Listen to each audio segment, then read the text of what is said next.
Hi, everyone, and welcome to Redeeming Hope Season 2.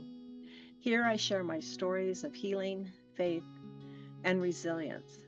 I'm Julie Lane, survivor, musician, and educator on a journey of restoration after a lifetime of trauma and abuse. If you've not had the opportunity to read and enjoy Season 1, you can access it via the link below. Season 2 is entitled The Courage to Heal.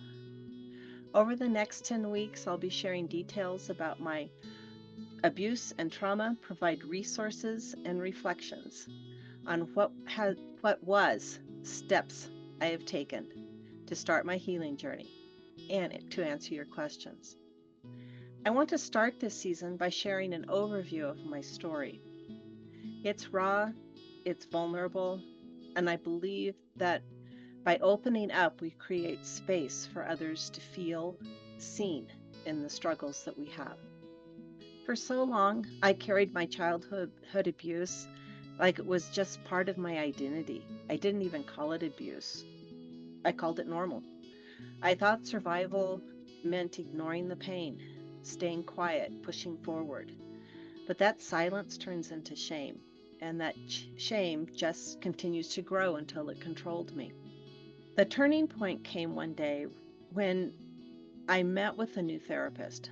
She asked me to tell her my story, and so I began. I'm the middle child. I have an older brother and a younger sister. From a very, very young age, I can still remember my brother's aggressiveness, intimidation, and competitiveness. When I was 4.5, I was hit by a car, had a compound fracture of my femur, and I spent 3 weeks in the hospital in traction. My parents visited me every night, but apparently I cried and cried. Every night they left. I have very vivid memories of my brothers bullying me when I was still very young. As my sister grew older, she became quite a force too. She's domineering and outspoken. My mom used to tell me that my brother and sister would gang up on me. So as I grew up, the bullying, intimidation, shaming, the blaming, the teasing just grew. In my adolescence, my brother began to sexually assault me when I was 12, 13, and 14. He would set me up to be mocked once I entered high school and would tell his friends stories about me simply to embarrass me. I married out of high school.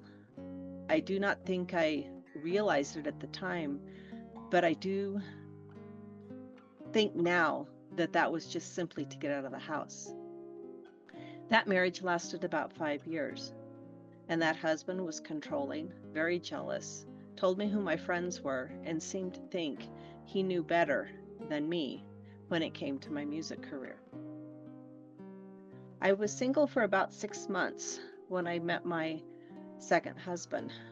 He came from a strong and well-respected Christian family. I was happy. We seemed happy. We seemed to agree about everything.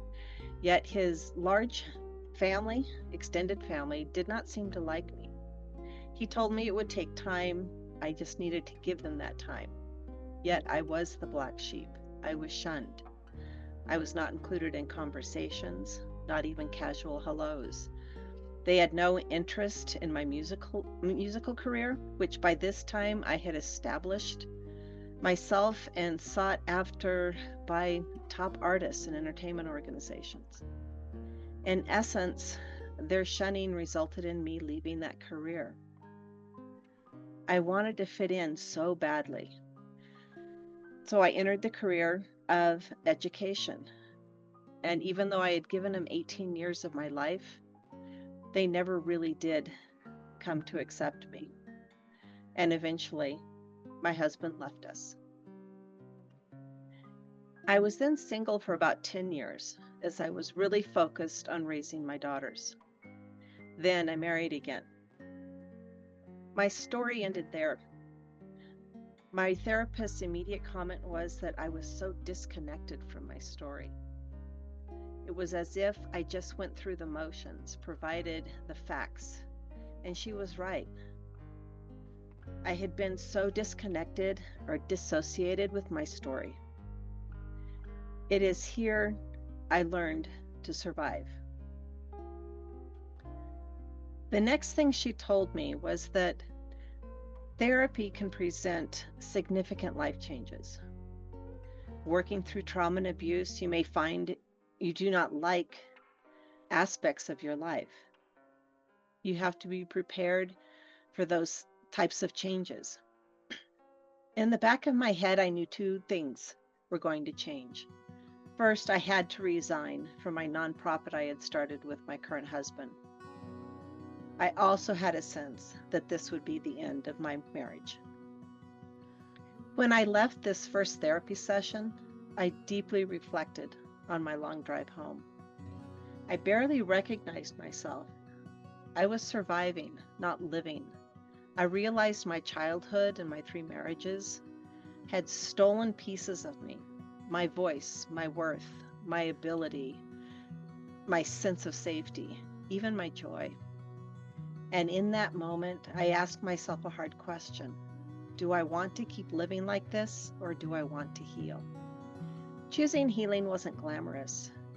It meant that sessions I had to say out loud things I had buried for years. It meant letting go of the lie of what happened to me and the lie of that it was my fault. It meant that I had to face my own faults and learn new ways of being. It meant relearning how to be gentle with myself, with my inner critic. I started journaling, processing, naming the trauma for what it was. I surrounded myself with people who were safe, who reminded me that I was more than what I survived. Slowly, step by step, I began reclaiming what abuse had stolen. I'm beginning to laugh again. I'm learning to trust myself and acknowledge what I do. Even hope, something I thought I lost forever, started to bloom. If you're listening today and carrying your own story, I want you to know you're not alone. Healing doesn't mean forgetting. Healing means refusing to let the pain define your future. The truth is, abuse took something from me. But it didn't take everything. And today, by sharing this with you, I'm taking another step in reclaiming my own story. This is what Redeeming Hope is all about. Not perfect endings, but courageous beginnings. This is content to encourage you. I'd love for you to subscribe and share it with someone who may need a little help, a little hope today. You can also connect with me through my healing diary and on social media for reflections, resources, and community. Until next time, thank you for being here. Remember, your story matters, you matter, and healing is always possible.